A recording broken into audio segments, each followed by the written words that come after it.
If your system seems insane to anyone else, but works for you, guess what? It works for you. Leave it that way. Is there audio? Yes. Okay. Let's hope this works. Hello and welcome back to Traffic Talks. I hope you're doing well. I am in a very weird position right now. I've had to cobble together a makeshift studio, so to speak, just to get this episode out. And it has been a journey in testing my patience, my ingenuity, my resources. But here we are. So yeah, I hope you're well. I hope you've done your homework. And I hope you are ready for this final episode of getting yourself together and preparing for the year. This is basically the last step in the process. So let's get into it. Last week, we spoke about habits and routines. And I mentioned systems, but leaving it for this week. So this week is putting systems into place to help you achieve your goals. So with us finally doing all the homework of the previous weeks, because there's been a bit of homework and actual effort needed, we finally got our goals, our visions, our actionable steps, our 12-week processes, our habits and routines. This week, we are going to be looking at systems and procedures that we can use in order to actually get those things done if we've maybe hit a stumbling block. So I will link the episodes as best as I can for last week, but we are moving on and swiftly along. So last week we realized habits and routines are more for personal, internal things to make yourself get ready kind of for whatever you need to do. So if it's waking up, it's making sure you start the night before with putting your habits in place of not touching your phone, reading before bed, getting to sleep at a good time, waking up, doing your morning routine. Those are all things that are personal to you for your personal well-being. Systems are more of procedures to help you achieve external goals. Some of them can be a bit of a blurred line, as a lot of things are, but systems are more for external things that you can actually do and tick off and achieve, versus habits and routines are more things that are just done habitually, as the name would say, in order to maintain or achieve a certain level of personal well-being. So that's that. I hope that made sense. So just to explain it a bit further, systems are a set of interconnected procedures that work together to achieve a particular goal. This means that it's more structured, more uniform, and more straight-lined and arrowed, if I can put it that way. For example, project management. Anyone who's in project management knows you have an outline, there are steps you need to do, there's allocations for time, places, people. Everything is outlined to be as effective and efficient as possible. Last week, I gave the example of my podcast process or system, and that is basically the how of how I get an episode out each week. The time I allocate to doing a script, where I get my script ideas from, or my episode ideas from, recording it, editing, uploading. All those things are part of a system. For my creative people out there, you can think of a process as writing a book. You block out time to work on this book each day. That time blocked is a habit. The process is the how-to manual you use of how to write your book. You're going to start with an outline and character descriptions. You're going to then move on to the flow of the story, a book summary maybe, and even a bit of the chapter breakdowns. And then you're going to work on the chapters each day.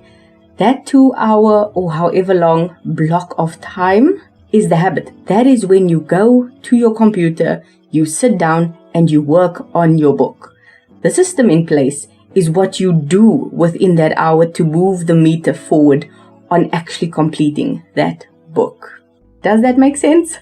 Does everyone understand? Okay, good. Moving on. So this week, we are basically going to take that calendar we made last week, reassess it, possibly duplicate it if you can, and make things as easy as possible based on your goals and habits. So, if you went and looked at your ideal week that we did last week, maybe you have things on there you can't get to. what do? We reassess, we replan, we redo it. If you tried something and it didn't work, maybe scrapping it or moving it to a later part of the year would be better. I know for some people, winter is a really hard time to exercise in, so maybe decide to just do 10-minute workouts at home with a 5-minute warm-up and a 5-minute cool down. And in summer, you'll tackle a harder 20-30-minute workout routine. But then that means you're only working out 20 minutes in the winter, so you have more time to do other things. Whereas in the summer, you have to cut back on something else to double that 20 minutes to 40 minutes. This is about you and what works out best for your life. Taking that simple gym exercising example, going to the gym requires effort. And I mean that in every sense of the word. You need to have gym clothes that need to be cleaned separately from your normal laundry, so that's going to take extra time from you. You have to actually drive to the gym to work out, so that's time there and back. And then you still need to gym. So what becomes a 15-20 minute workout at home now becomes an hour-long hectic thing that actually is annoying. Reassessing that is going to be the best thing you can do. And maybe you don't even like going to the gym. You found some YouTube videos. There you even save on a gym membership. So making sure you have the best possible routine and lifestyle for yourself and your needs is always going to trump whatever someone says about this is the perfect routine for this is the perfect routine. No, the perfect routine and lifestyle for you is the one that works best for you. If your system seems insane to anyone else but works for you, guess what? It works for you. Leave it that way. I know there are so many people who did the viral, I think it's 4-hour morning routine or makeup routine from someone in Euphoria. Haven't seen it. Don't know. Don't ask. But things like that. Who wants to get up and do 4 hours of skincare? I don't. Some people want to do 5. Good for you. If it's crazy but it works, is it really crazy? That is literally the thing. Your process is your way of doing things. And guess what? The beauty of it being all about you is that if you don't like it, throw it away and move on. Find something you actually want to do, not just want to flex for Instagram. Simple as that. I actually forget to post on Instagram because I'm so busy in real life. That is fine. That is me. That is okay. I need to work on it, yes. And it's something I genuinely want to work on. If I didn't, I wouldn't. It's that simple. So, take out your old calendar from last week. Reassess the time you spend doing your things. And if it's not working, get rid of it. This is why I said pay attention to how long it takes you to do certain things, because that is kind of key. I love washing dishes. I don't like washing an hour worth of dishes. If it takes me 10-15 minutes, fine.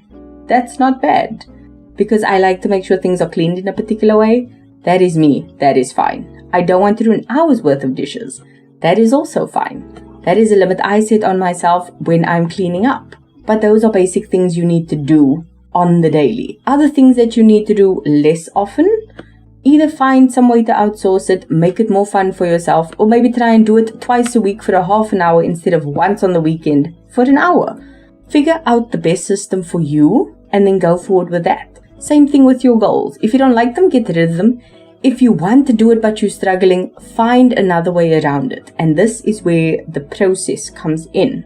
Sometimes you just haven't fleshed it out well enough. Like you want to work on that book. You've blocked out an hour every day to work on your book. You've blocked out 2 hours every weekend to work on your book on a Saturday and a Sunday, but you don't know how to really do it. Do your research. Find out what it takes to write a book. Find out the different sections, how to approach it, how other people have explained how to write a book, and try and follow that, see if it works. Creativity is unique to everyone, so sometimes that takes trial and error, but there are other things like baking a cake. If you're going to bake a cake, you have to follow the process and the routine. You can't first throw in the eggs and flour and sugar and then bake that, and then when it comes out you want to throw in milk and stuff.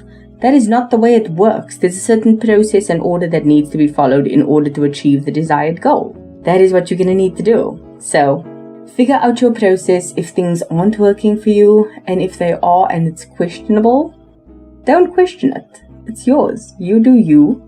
You take that on and you make the best of it. So go forth, slay the day, slay the month, slay the year. How we are on the second week of February when this goes live is beyond me, but that's what it is. And life is moving very quickly. So do what you can with the time you've got, because Lord knows it's going to go real quick. So make the most of it. Do everything and give your everything to what you are doing. I've been rambling for way too long. So before you manage to even get burnt out for the rest of the year and overwork yourself, make sure to schedule time to play. You're scheduling time to gym and to eat right and to meal prep and to hustle and grind and ew. I don't like that. Don't do that. But make time to do something fun. Schedule time if you have to go watch a movie. I've promised myself I'm going to watch a movie at least every second weekend. And how many weeks are we in the year? Hold on. This coming weekend will be the 6th weekend in the year. I promised myself that at least every 2 weeks I will watch a movie. Doesn't matter how big, how famous, how long, how anything it is, I will watch a movie or something. And I did. I actually went to the cinema to go watch the Queen remastered version of the Montreal concert that they did with the actual Freddie Mercury in it. It was incredible. I watched that in cinema. Prior to that, I watched Transformers Beast Mode, whatever that one, which is really good. I watched it at home. And I recently watched Saltburn as well this past weekend. So, yeah, do something fun. And I've had to schedule that and having to actually remember, like, okay, I didn't watch something last week. I have to watch it this weekend or this week. Because I usually watch things on a weekend. I watched it on the weekend. And that worked best for me. But it's something fun. It's something relaxing. It's something enjoyable. So, make time to play, have fun, enjoy your actual life. The worst thing that I can fathom is being on my deathbed and being like, yeah, know what? I regret every weekend I went to go watch a movie when I could have been working.